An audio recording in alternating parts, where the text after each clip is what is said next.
Si Dieu ne vous protège, personne ne peut vous protéger comme Jésus est venu pour les œuvres du diable.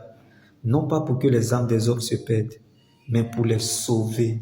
Donc, vaut mieux mourir que de ne pas accepter Jésus, la racine des âmes, le soutien des âmes abattues. Tu ne connais pas encore le Seigneur. C'est le temps de venir à Jésus. Reviens à lui et marche dans sa vérité. Le chemin n'est pas facile, mais il reste le chemin, car il y a des problèmes qui n'arrivent pas aux morts, mais aux vivants. Donc, si nous sommes vivants en Christ, c'est parce que nous étions morts en Jésus. Donc, un mort ne réagit pas, car le mysticisme a commencé avec Jésus. Nous buvons le sang de Jésus et mangeons son corps. Donc, nous n'avons pas besoin de savoir le temps ou le moment où ces choses doivent arriver. Car nous avons déjà des problèmes qui dépassent les menaces qui est l'éternité.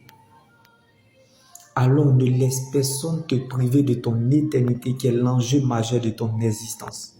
Reste focalisé sur le Seigneur Jésus-Christ seul, car la preuve, la valeur et la raison de ton existence, c'est ton salut en Jésus et la puissance d'une vie impérissable.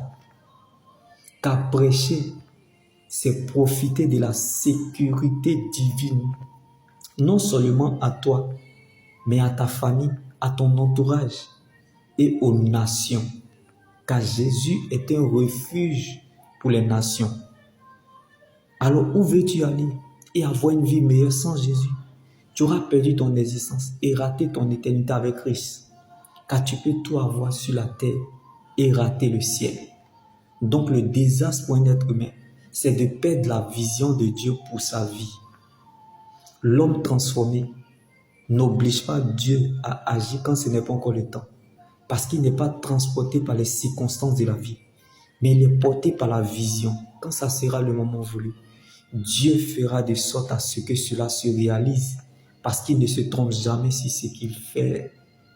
Quand Dieu révèle un fait, il va jusqu'au bout de sa délivrance complète. Donc ce n'est pas parce que tu ne comprends pas que Dieu ne sait pas ce qu'il fait, car ce que tu n'as pas encore vu, Dieu l'a déjà prévu.